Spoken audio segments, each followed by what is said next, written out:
Jadi hubungan dengan etik, benar. Ya, kita harus beretik dengan benar.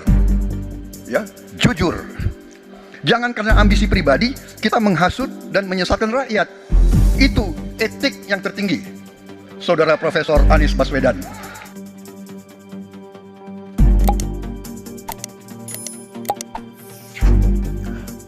Pembahasan soal etika kembali mengemuka pada debat ketiga oleh KPU semalam antara Anies Baswedan dan Prabowo Subianto. Anies Baswedan menyinggung lagi soal etika yang dibalas oleh Prabowo bahwa Anies Baswedan tidak berhak berbicara etika. Mana masalahnya? Nah, saudara bicara etik, ya kan? Saya tuh keberatan karena saya menilai, maaf ya, karena Anda desak saya terus terang aja saya menilai Anda tidak pantas bicara soal etik. Itu saja. Saya merasa bahwa Anda itu posturing, ya. Anda tuh menyesatkan. Hanya kemudian yang menjadi perbincangan publik setelah debat soal suara kasar dan tak pantas pada Anies Baswedan yang terdengar dalam video amatir beredar di media sosial. Ucapan tak pantas itu diduga dari pendukung paslon nomor urut 2 karena sorot kamera tertuju pada mereka. Harus dengan contoh. Kumaha. Ya, jadi kumaha. Ya, jadi leadership apakah negara mengulanginya. Pertanyaannya, apa penjelasan Pak Prabowo soal itu semua? Baik, waktu habis.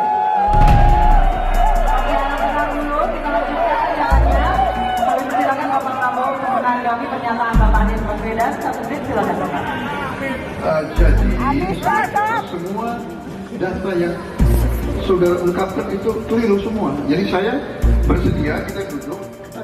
Selain ucapan kasar, tak tampak Prabowo Subianto bersalaman dengan Anies Baswedan.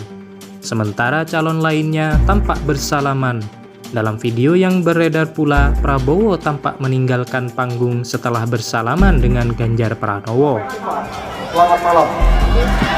Baik, kami mic kepada Bapak Ketua KPU RI. Para paslon kami harap tetap berada di panggung. Pak Prabowo izin Pak. Pak Prabowo tetap ada di panggung, Pak. Dahulu Bapak. Pak Prabowo tetap di panggung.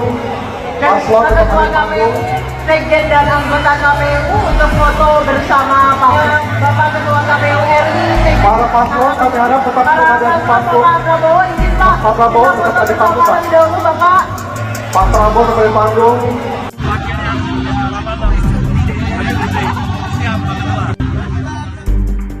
Prabowo Subianto mengungkapkan alasan tidak menyalami Capres nomor urut 1 Anies Baswedan itu setelah debat ketiga Pilpres 2024. Prabowo mengatakan tak menyalami Anies karena tak dihampiri. Dia menilai seharusnya Anies Baswedan yang menghampirinya. Dia nggak datang ke saya lebih tua, saya lebih senior dari dia. Oh, dia nggak datang ke saya lebih tua dari dia. Saya lebih senior dari dia. Ya, oke, terima kasih. Soal konflik di Gaza. Di kesempatan berbeda, Anies Baswedan mengungkapkan juga alasan tak bersalaman dengan Prabowo Subianto. Dia berkata telah mencoba menyalami Prabowo. Meski begitu, Anies tak jadi menyalami Prabowo lantaran tidak berjumpa setelah debat. Kalau yang terakhir, sesudah berdebat saya sudah mencari tapi sudah tidak ada. Jadi tidak tahu kemana harus bersalaman, ujar Anies seusai debat. Baik, kita masih ada waktu 4 menit. Sesudah selesai saya mencari, tapi sudah tidak ada. Jadi tidak tahu kemana harus salaman. Baik, kita masih ada waktu 4. Debat ketiga Pilpres 2024 yang telah digelar oleh KPU, 3 capres beradu gagasan tentang pertahanan, keamanan, hubungan internasional, dan geopolitik. Gelaran debat ini diwarnai perdebatan panas Prabowo Subianto dan Anies Baswedan. Serangan-serangan yang dilancarkan oleh Anies Baswedan terbilang menohok, terutama soal anggaran di Kemenhan dan tanah yang dikuasai oleh Prabowo Subianto. Terkait dengan ini, Prabowo Subianto tak bisa menyembunyikan emosi pada mimik dan diksi yang digunakan saat menanggapi pernyataan Anies Baswedan. Sebuah ironi, karena itu kita ingin mengembalikan dan 700 triliun anggaran Kementerian Pertahanan tidak bisa mempertahankan itu, justru digunakan untuk membeli alat-alat alutsista yang bekas. Di saat tentara kita lebih dari separuh tidak memiliki rumah dinas, sementara menterinya punya, menurut Pak Jokowi, punya lebih dari 340 hektar tanah di Republik ini. Ini harus diubah. Tambah lagi food estate singkong yang menguntungkan kroni, merusak lingkungan, dan tidak menghasilkan.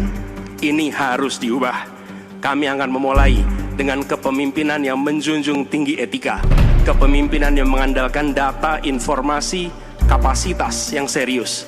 Kita ingin Republik ini berperan di level global, dijaga secara serius untuk rumah tangga, untuk nasional, sehingga kewibawaan kita adalah kewibawaan berdasarkan kekuatan. Untuk itu kita butuh perubahan.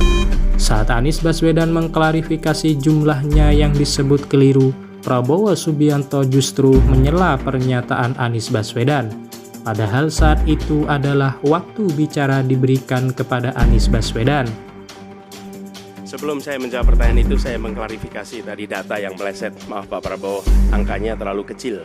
Bukan 320 hektar, tapi 340.000 hektar. Saya klarifikasi. Kemudian Itu pun salah. melanjutkan Itu pun salah. atas apa yang melanjutkan Itu pun salah. apa yang Pak Prabowo, Anies, Pak Prabowo, jangan Pak Prabowo. kemudian itu pun salah melanjutkan Pak Prabowo, Anies, Pak Prabowo, jangan Pak Prabowo. Kegaduhan tampak dari hadirin, moderator menyampaikan harap tenang. Dalam video amatir yang beredar, tampak pula Prabowo Subianto berkacak pinggang saat diminta untuk tenang. Harap tenang hadirin. Baik. Ini adalah salah satu ancaman non tradisional. Anies, Pak Prabowo, jangan Pak Prabowo.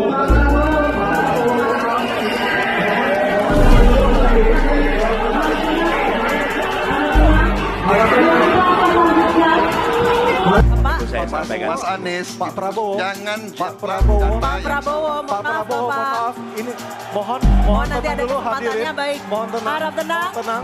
Harap tenang. Harap tenang. Baik, kita akan lanjutkan. Harap tenang Ya. hadirin. Silakan, Bapak. Baik. Ini adalah salah satu ancaman non tradisional yang makin hari makin nyata dirasakan di Indonesia. Kita merasakan keluarga-keluarga kita, HP, komputer, menghadapi tantangan hacking. Karena itulah menurut kami perlu sekali kita membangun satu struktur pertahanan cyber yang serius. Dan ini tidak cukup dengan memberikan tugas pada sekelompok orang. Satu adalah dengan membangun satu sistem yang komprehensif, perencanaan komprehensif yang melibatkan seluruh lembaga termasuk komponen masyarakat.